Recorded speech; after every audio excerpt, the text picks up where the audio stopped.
Je m'intéresse beaucoup à la notion de révélation, qui est assez judaïque, assez biblique. On connaît la révolution, la révélation d'ailleurs si on veut dire, la révélation du Sinaï. Et la révélation, ça veut dire que ce n'est pas quelque chose de naturel. Si c'était naturel, ça n'aurait pas besoin d'être révélé. C'est un savoir caché.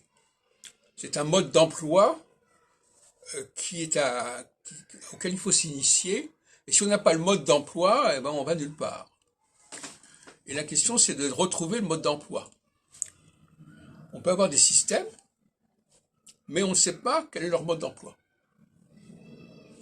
Toute la question est là.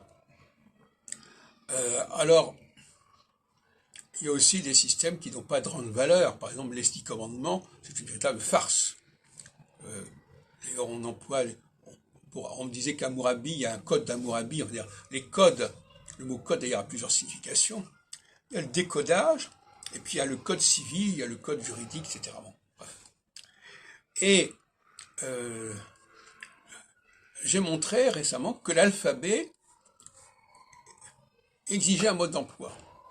On peut donner à quelqu'un, à un peuple, un système, mais ne pas lui révéler le mode d'emploi. On peut donner un alphabet, les gens peuvent récupérer des alphabets sans savoir les utiliser. Ou du moins, ils les utilisent mal à propos.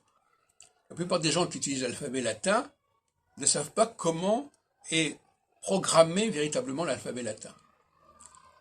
Donc, ils font n'importe quoi. Et moi, ce qui m'intéresse, c'est de déterminer quel est le véritable mode d'emploi de cet alphabet qui nous est révélé. Parce qu'un alphabet, c'est quand même quelque chose, c'est pas de l'ordre de la nature, un alphabet. L'alphabet, justement, ça n'est pas de l'ordre de la nature. Et d'autre part, ça n'est pas non plus peut-être une création humaine. Il y a quelque chose de transcendantal dans l'alphabet, comme l'on montre bien d'ailleurs le Sefer Yetzira, le livre de la création, qui est un commentaire de l'alphabet hébraïque, qui vaut ce qu'il vaut d'ailleurs par ailleurs. Et donc, l'alphabet, c'est une notion très intéressante, que l'on n'a pas suffisamment intégrée, et qui a une valeur ésotérique en vérité.